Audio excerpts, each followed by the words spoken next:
Welcome बच्चों, आपको हमने magnetic field at the centre of current carrying circular loop बताया था। आज magnetic field at the axis of current carrying circular loop बताना है। और ये पिछले वाले डेरिवेशन में थोड़ा सा डायरेक्शन को समझना इजी था, इसमें थोड़ा सा डायरेक्शन को समझने में थोड़ा सा और दिमाग लगाना है आपको, क्योंकि ये 3D बेस्ड क्वेश्चन है। तो आइए समझाता हूँ। पहले देखिए जरा, यहाँ पर ये एक एक्सिस दिखाने का प्रयास किया मैंने, कोऑर्डिनेट सिस्टम दिखाने का प्रयास किया। This is X axis, Y axis, Z axis, और यहाँ पर ये करंट लूप है जो ये वाईजेड प्लेन पर रखा गया। ध्यान रखिएगा ये कैसे रखा गया है, that kept in YZ plane. मतलब इसका जो एक्सिस है, वो एक्स एक्सिस है। ये इस तरह से वाईजेड प्लेन पर रखा है, परपेंडिकुलर एक्सिस ये है, ये कुछ 90 डिग्री का इस तरह बन रहा है। तो मैंने कहा था 3D फिगर है, तो 3D फिगर का मैंने शुरुआत कर दी है। और यहाँ पर ये एंटी क्लॉकवाइज डायरेक्शन में ये करंट कंडक्ट कर रही है, एंटी क्लॉकवाइज डायरेक्शन में ये करंट कंडक्ट कर रही है इस तरीके से। और इस एक्सिस पर, इस पॉइंट P पर, यहाँ पर आप मैग्नेटिक फील्ड निकालना चाह रहे हैं, इस पॉइंट P पर आप मैग्नेटिक फील्ड निकालना चाह रहे हैं। तो यहाँ पर एक छोटा सा एलिमेंट ले लेंगे, करंट एलिमेंट, दैट्स AB। इसके नाते से इस पॉइंट P पर अगर इसको मिला दें, यहाँ से अगर हम मिलाएंगे इसको, तो ये इसको मिलाने लाइन हो गई। और ये करंट एलिमेंट कौन सा है, ये करंट एलिमेंट क्या है आपका, ये आइडियल। इस आइडियल के नाते से इस बी पॉइंट पे जो मैग्नेटिक फील्ड निकालेंगे हम, आप समझे जरा। तो ये करंट लूप हो गया इधर, और ये परपेंडिकुलर उंगली रखते हुए इस पॉइंट पी पर अगर हम निकालेंगे, धक्का देने डायरेक्शन जो होगी, ये मैग्नेटिक फील्ड डायरेक्शन होगी। अर्थात ये जो लाइन आपकी इस एलिमेंट से इसको मिलाने वाली लाइन है, इसके परपेंडिकुलर, तो एकदम 90 डिग्री बनाइएगा, इसमें इतना अच्छा बनाइएगा कि लगे 90 डिग्री बन गया आपका। ये that is the direction of magnetic field dB, as यहाँ पर ये एक्सिस पर परपेंडिकुलर है, और ये इस लाइन AP पर परपेंडिकुलर है। ये एंगल अगर थीटा है तो ऑब्वियसली ये भी एंगल आपका थीटा होगा, और इस तरीके से ये मैग्नेटिक फील्ड निकाल पाएंगे हम। तो चलिए यहाँ पर लिखना शुरू कर रहा हूँ। Let current carrying circular loop of radius a, small a, या रेडियस स्मॉल r कर लीजिए, स्मॉल r, केप्ट इन, या a से दिखाइए ठीक रहेगा, kept in YZ plane as x-axis like the axis of loop.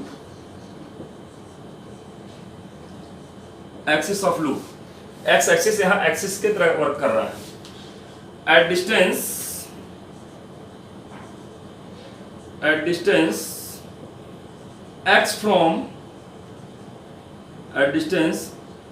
x from centre of loop, यहां से x डिस्टेंस पर the magnetic field at distance x from the center of loop, magnetic field can be calculated at point P पर हम यहाँ magnetic field calculate करना चाहते हैं। Consider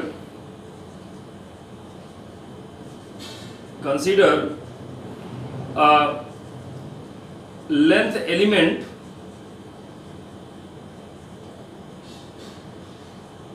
AB that is equal to ideal as shown in figure.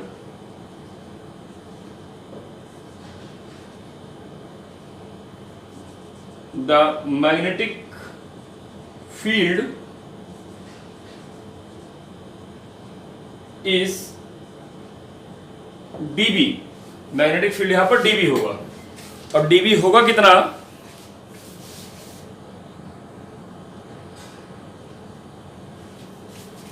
ये dB होगा कितना, इसको हम बायो सबर्ट लॉ से निकालेंगे। S Biot-Savart law, as Biot-Savart law, dB is equal to mu 0.4 pi IDL sin। अब अंदर देखिए, समझिए, ये लूप देखिए, ये लूप आपका ऐसे है 90 डिग्री पर, और इस पर ये जो आपका लाइन मिला रहा है इसको R, स्मॉल r, ये जो मिला रहा है इसको रेडियस a से दिखाया मैंने, ध्यान रखिएगा। ये जो मिला रहा है ये इस पर 90 डिग्री बना रहा है, 3D फिगर है, ये समझने की बात है। यहाँ ये एक्सिस, ये जो प्लेन है ये परपेंडिकुलर चुकी है, YZ प्लेन पर ये जो x वाला प्लेन हो जाएगा, ये इधर 90 डिग्री पर है, इसलिए यहाँ पर ये एंगल 90 डिग्री अपॉन डिस्टेंस का स्क्वायर r स्क्वायर, ये आ गया। तो यहाँ पर dB की वैल्यू क्या आ गई, dB की वैल्यू आ गई mu 0.4 pi IDL by R square, ये आ गया। This is question number 1। Due to symmetry,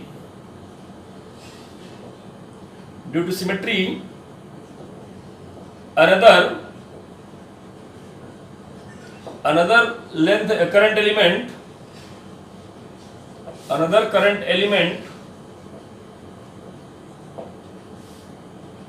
consider current element A dash B dash, consider just opposite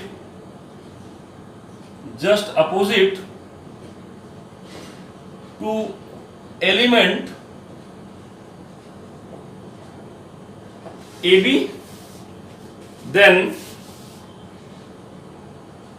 यहां पर अगर हम एक एलिमेंट और ले लें इसी AB के just opposite, name that's A dash B dash, इसके नाते से जो मैग्नेटिक फील्ड होगा दैट्स अनदर dB dash, ये भी एंगल थीटा, ये भी एंगल थीटा होगा। Then magnetic field dB dash has same magnitude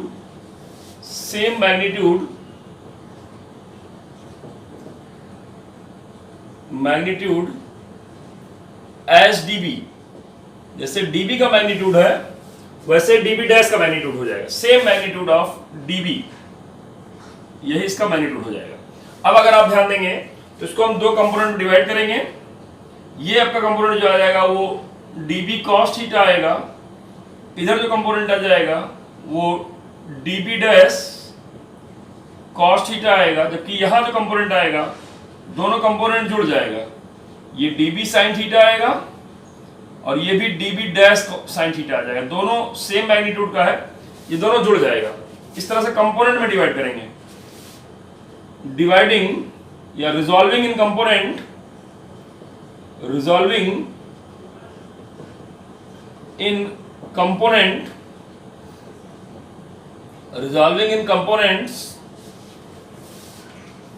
perpendicular component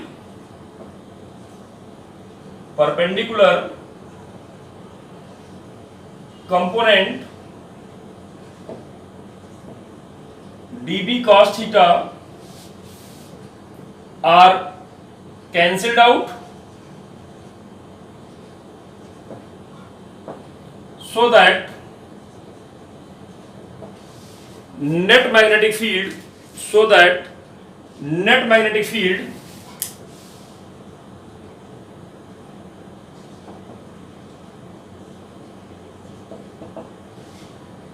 at axial point P is, अब B की वैल्यू क्या हो जाएगी, dB sin थीटा, यहाँ केवल दो ही के नाते दिखाया है, ऐसे पूरे एलिमेंट को करेंगे तो सारे dB sin theta, cos theta सारे कंपोनेंट्स कैंसिल होते जाएंगे और sin थीटा सारे कंपोनेंट के ऐड हो जाएंगे। तो sin थीटा सारे कंपोनेंट्स को ऐड करना है मुझको और पूरे लूप के लिए करना है।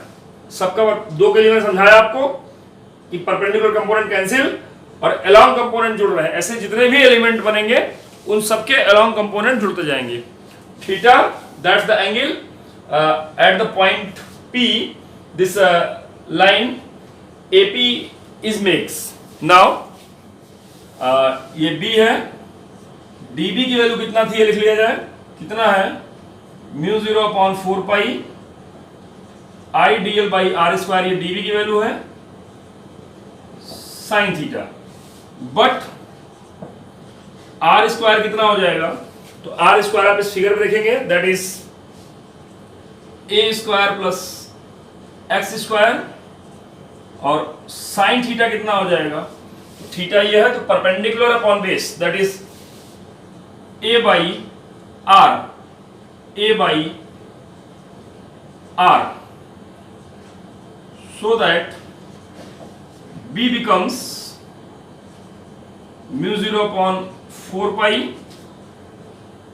I A by R cube बाहर आ गया, इंटीग्रेशन ऑफ dl अंदर आ गया। mu 0/4 pi I by r square था ही, साइन की जगह a बाई आर रख दिए, ये बाहर आ गया। r की वैल्यू भी पुट कर दिया जाए और dl की वैल्यू पुट कर दिया जाए, तो ये कितना आ गया पर देखो म्यू 0/4 पाई I बाई ए, और ये ए स्क्वायर प्लस एक्स स्क्वायर की पावर 3 ऊपर थी, बाई 2 पहले स्थान पर ढूंढना थे। ये है r की वैल्यू इतना है, अंडर रूट भी कर सकते हैं इसका, पावर 1/2 इस रूप में लिख दिया गया। और dl मतलब ये छोटा एलिमेंट था, इंटीग्रेट करेंगे तो लूप की पूरी लंबाई आएगी, पूरी लंबाई माने 2 पाई ए। तो b की फाइनल वैल्यू कितना आ गई, mu 0/4 pi 2 pi A square I by A square plus x square की पावर 3/2 इस फॉर्म में आ गया। यहां पाई बाई ए स्क्वायर, पाई क्या है कांस्टेंट है, ए क्या है रेडियस था, पाई A square pi are square जो होता है वो एरिया हो जाता है सर्कल में। तो here pi A square that is capital A bracket में area of loop, area of loop, then B की वैल्यू क्या आ गई, म्यू 0/4 पाई 2i, ये a हो गया capital A, upon A square plus x square की पावर 3/2, ये आ गया। If loop has n term, अगर ये n टर्म होगा देन तब यही फार्मूला आपका b वाला जो है म्यू 0/4 पाई 2 पाई NIA। अगर आप याद करें तो NIA पे हमने कल चर्चा की थी कुछ आपके लिए, NIA क्या होता है इस पर हम लोगों ने कल बात की थी। बहरहाल ये फार्मूला आपका आ गया, आपका म्यू 0/4 पाई NIA अपॉन ए स्क्वायर प्लस एक्स स्क्वायर की power 3/2, that is the magnetic field at the axis of current carrying circular loop of n turn। अगर n टर्न है तो NIA, सिंगल टर्न है तो that's IA। Most important derivation है, इसको देखिए समझिए और जहां जो दिक्कत आए बताइए।